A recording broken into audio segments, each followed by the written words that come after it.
অন্তর্বর্তী সরকারের আইন উপদেষ্টা আসিফ নজরুল গাড়ি বহরে হামলার ঘটনা ঘটেছে। এই ঘটনায় আহত হয়েছে অন্তত 5 জন। সন্ধ্যায় সড়কের বাইপাস এলাকায় এই ঘটনা ঘটে। এ সময় একটি মোটরসাইকেলে অগ্নিসংযোগও করা হয়েছে। দর্শক, আপনারা দেখতে পাচ্ছেন যে অন্তর্বর্তীকালীন সরকারের আইন উপদেষ্টা আসিফ নজরুল সাহেবের গাড়িতে কিন্তু এই মুহূর্তে হামলা করা হয়েছে। কিছুক্ষণের মধ্যেই আমাকে বাসা থেকে বের হয়ে আত্মগোপনে যেতে হবে। আমি আপনাদেরকে এক বিন্দু বাড়িয়ে বলছি না যে ইন্ডিয়াকে আপনারা ইলিশ পাঠাচ্ছেন। আরে ভাই, এটা কি ধরনের বৈষম্য? তাহলে আপনাদের উপদেষ্টা থাকার দরকার নেই নেইমাজান ভাই। ইন্ডিয়ার দালালি করার জন্য ওই শেখ হাসিনাই তো ভালো ছিল। এই ইলিশ ইন্ডিয়া দেওয়া তো যাবে না। যদি কোনো উপদেষ্টা বা কোনো আর্মির লোক এই ইলিশের গাড়ি যারা হামলা করবে, ইলিশের গাড়ি আটকাবে, তাদেরকে আটকায়। আসিফ নজরুল স্যার 2019 সালে ফেসবুকে পোস্ট করেছিলেন যে আবরার ফাহাদকে হত্যা করা হয়েছে।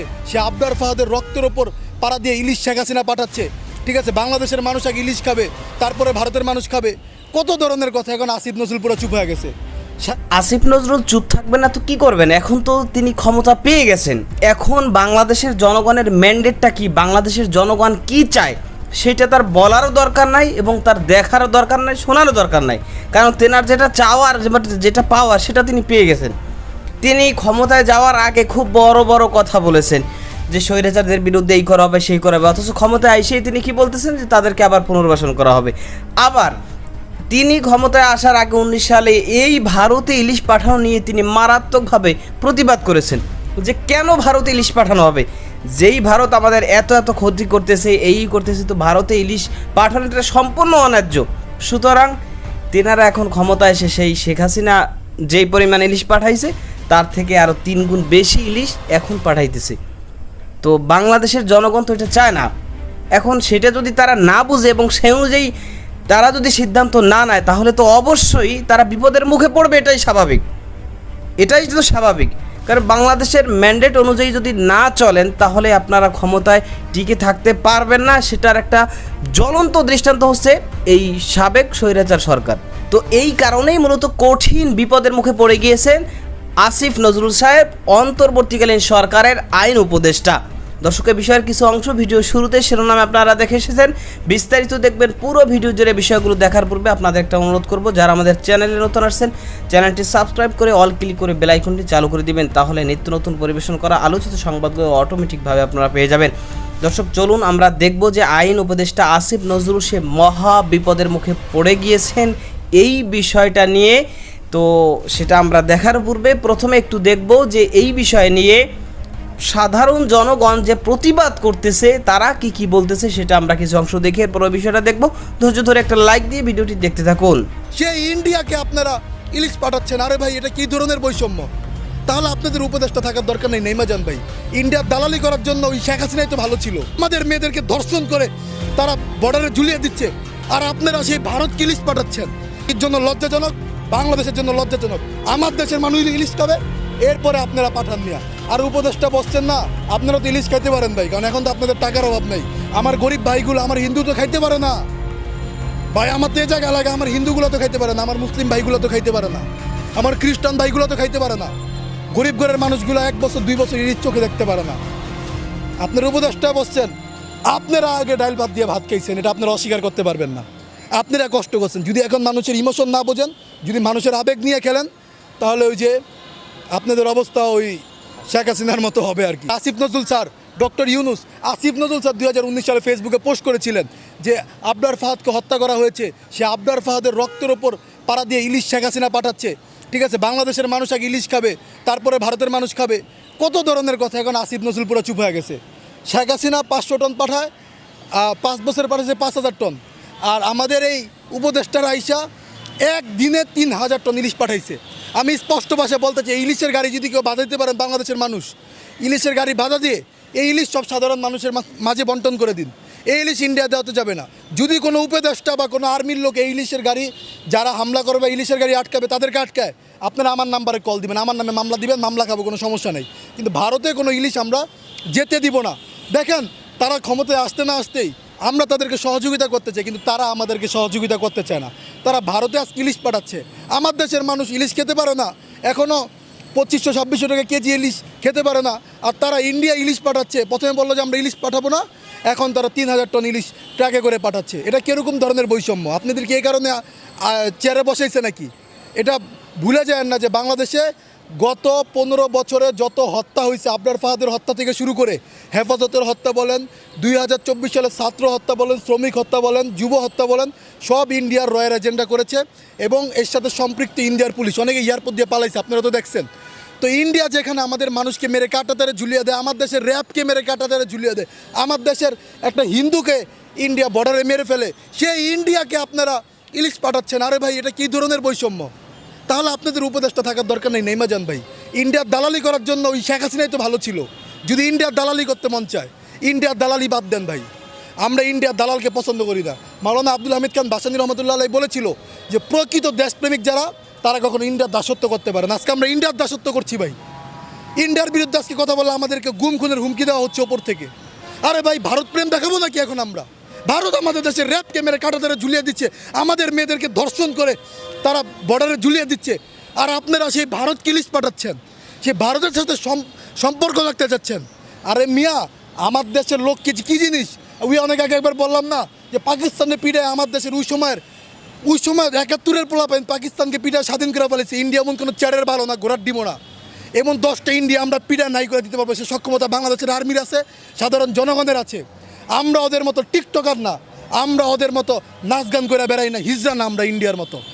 7 স্টার আমাদের ছিল, নিয়ে গেছে, আর কত দিবেন ভাই? বাংলাদেশটা কি পুরো দিয়ে দিবেন ইন্ডিয়ারে? এ দাসত্ব বাদ দেন। এ দাসত্ব একটা সময় আমাদেরকে এই হাতে শিকল পরায়া আমাদেরকে দিয়া কামলা খাটাইবে। এই দাসত্ব, ইন্ডিয়ার দাসত্ব, এই দাসত্ব থেকে আমাদের বাংলাদেশের মানুষকে মুক্তি দেন ভাই। আমরা কোনো দাসত্ব চাই না, ইন্ডিয়ার মতো দেশকে আমরা ভয় পাই না। আমার দেশের একজন সেনাবাহিনী ইন্ডিয়ার 100 সেনাবাহিনী সমান। আমার দেশের সেনাবাহিনী সম্পর্কে তোমাদের ধারণা নাই। তারা বিসমিল্লাহ বলে নামে, তোমাদের মতো ওই ভয় পায়া যুদ্ধের সময় পিছে পলা যাও, পাকিস্তানে ভয় পাও, ওই আমরা আর্মি আমাদের না। আমাদের স্ট্রং আর্মি, আমাদের আর্মি আমাদের সাথে আছে, আমরা আমাদের দেশের জন্য লড়ি। তোদের মতো বিকাউজ না আমরা। এই কারণে আমি বলবো অতি শীঘ্রই এই ইন্ডিয়া যে ট্রাক পাঠানো এগুলো বর্ডারে আটকা দেন। যারা আটকাইতে পারবেন আপনারা আগামী দিনে বীরের মর্যাদা পাবেন। ধন্যবাদ। আর সোনার দেশের সোনার উপদেষ্টারা, সোনার সমন্বয়করা গাড়িতে পতাকা লাগায়া ইলিশ পাঠানোর জন্য বন্দোবস্ত করছে। এখনো কেন মোদির প্রতি এত প্রেম থাকবে? হাসিনার প্লেটে ইলিশ পাঠানোর জন্য আপনারা ইলিশ পাঠাইতেছেন, এই খুনির জন্য ইলিশ পাঠাইতেছেন। ভারতে ওই পঙ্কজ দেবনাথ থেকে শুরু করে, বিপ্লব পোদ্দার থেকে শুরু করে, বাংলাদেশের থেকে যেগুলো পালাইছে খুন কইরা, ভারত যাদেরকে আশ্রয় দিছে, মোদি আশ্রয় দিছে, ভারতের নাম কেন নিচ্ছে? এই মোদি, এই বিজেপি সরকার, তারা এদেরকে, বাংলাদেশে খুনিদেরকে যারা আশ্রয় দিছে, এদের প্লেটে ইলিশ তোলার জন্য আজকে ইলিশ পাঠাইতেছে। আপনাদের কাছে প্রশ্ন, এই যে ডক্টর আসিফ নজরুল স্যার, আপনি যে বলছেন 2019 সালের আপনার ফেসবুক পোস্টটা তো ভাইরাল হয়েছে। আপনি তখন খুব সুন্দর করে লিখছেন যে সীমান্তে মানুষ হত্যা করে, হ্যাঁ, তারপরে আপনার বাংলাদেশে পানি চুরি করে, নদীর উপর অবৈধভাবে বাঁধ দেয়। হাসিনা কেন এত প্রীতি করে মোদির সাথে? কেন ইলিশ পাঠাইতে হবে কেন? ওই প্রশ্ন যে আপনি 19 সালে করছেন, সেই সময় আপনি খুব আফসোস করতেন, আমি যদি ক্ষমতা পাইতাম, আমি দেশের জন্য সারাদিন রাত কাজ করতাম। আপনার এইসব অতি উৎসাহী কথাবার্তা আজকে কোথায়? আজকে তো আপনি ক্ষমতায় আছেন, আপনি সরকারের একজন উপদেষ্টা, তা আপনারা কোথায়? আপনাদের কথার মূল্য কোথায়? যখনই এই নিউজটা প্রকাশ হয়েছে যে ভারতে 3000 মেট্রিক টন ইলিশ যাবে, রপ্তানি হবে, তো তখন থেকেই কিন্তু অন্তর্বর্তীকালীন সরকারে যারা রয়েছে তাদের নিয়ে সমালোচনা তো হচ্ছে, পাশাপাশি বাংলাদেশের বর্তমান অন্তর্বর্তীকালীন সরকারের আইন উপদেষ্টা যিনি রয়েছেন আসিফ নজরুল, তো তাকে নিয়ে আরও কঠোরভাবে সমালোচনা হচ্ছে। এর কারণ কি, যে আসিফ নজরুল স্যার তিনি 2019 সালে যখন এরকম ইলিশ পাঠানোর সিদ্ধান্ত নিয়েছিল শেখ হাসিনা সরকার, তখন তিনি প্রতিবাদ করেছিলেন যে এই ইলিশ পাবার তো যোগ্য না ভারতকে কেন আমরা ইলিশ পাঠাবো, বিভিন্ন রকমের যৌক্তিকতা তিনি তুলে ধরেছিলেন। এবং তার মানে তিনি সে সময় প্রতিবাদ করেছিলেন এটা, এবং তিনি এটাই বোঝাতে চেয়েছেন যে ইলিশ পাওয়ার যোগ্য না ভারত, এবং এই সিদ্ধান্ত একটা ভুল সিদ্ধান্ত। অথচ তিনি ক্ষমতায় আসলেন 1 বছরও হলো না, 6 মাসও হলো না, এখনই তার মুখ বন্ধ হয়ে গিয়েছে। পিনাকি ভট্টাচার্য একটা ভিডিও করেছিল, শিরোনাম দিয়েছিল যে যেই যায় লঙ্কা সেই হয় রাবণ।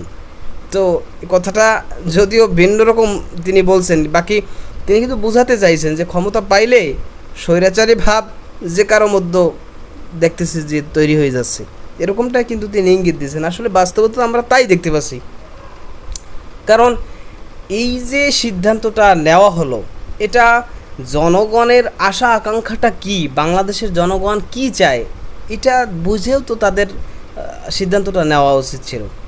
তারা একটা বারও বিষয়টা নিয়ে আলোচনাও করেনি এবং কিছু বলেও নেই কারো কাছ থেকে। এবং জনগণের যে ম্যান্ডেটটা তারা কি চায় এটা তারা জানেন, কিন্তু যে বাংলাদেশের জনগণ কখনোই চায় না যে ভারতে একটা ইলিশ যাক, একটা ইলিশ, এটা বাংলাদেশের অধিকাংশ জনগণ চায় না। কারণ বাংলাদেশের আমাদের সাধারণ মানুষ যারা, তারাই তো আমরা স্বল্প মূল্যে ইলিশ খেতে পারতেছি না। এখনও যে দাম অনেক কমে গেছে বিষয়টা এমন না, আগে দাম ছিল 800, এখন সেটা হয়েছে 700, সেটা হয়েছে 600, এর থেকে বেশি তো কমে নেই। তো এখন সেই ধারা যদি আগের মতো এখনও অব্যাহত থাকে, তাহলে এদেরকে দিয়ে আমরা কি পাবো সামনে? এদের দিয়ে আমাদের আর কি হলো? আমাদের দরদটা তো তাহলে কারা বুঝবে? এদেরকে নিরপেক্ষ স্থান থেকে বসানো হয়েছিল যাতে করে এরা বাংলাদেশের জনগণের যে দরদ, যে কষ্ট, যে ইচ্ছা, যে আকাঙ্ক্ষা, এটা তারা বুঝে শুনে সামনে অগ্রসর হবে, সব কিছু তারা ঠিকঠাক করবে এবং জনগণের আশা আকাঙ্ক্ষা অনুযায়ী তারা সিদ্ধান্ত নেবে। কিন্তু দেখা গেল যে তারাও সেই একই পথে হাঁটতেছে। এই কারণেই কিন্তু সাধারণ থেকে সাধারণ মানুষ তারাও এখন এই বিষয় নিয়ে প্রতিবাদ করতেছে যে আসিফ নজরুল এখন কোনো কথা বলে না, এখন সে বোবা হয়ে গেছে, একেবারে চুপ, কোনো কথা নাই এখন।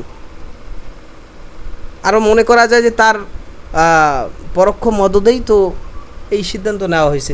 সে এই যে একটা সিদ্ধান্ত নেওয়া হয়েছে ভারতে 3000 মেট্রিক টন ইলিশ যাবে, তো এটা তো অন্তর্বর্তীকালীন উপদেষ্টা যারা রয়েছে বিশেষ করে তাদের অবগতি ছাড়া তো এই সিদ্ধান্ত নেওয়া হয়নি। তারা অবশ্যই এই বিষয়টা জানেন। তো এই যে ভাই যে কথাগুলো বললেন, যে প্রতিবাদ করলেন, তো তার কথাগুলো তো পরিপূর্ণ যৌক্তিকতা রয়েছে।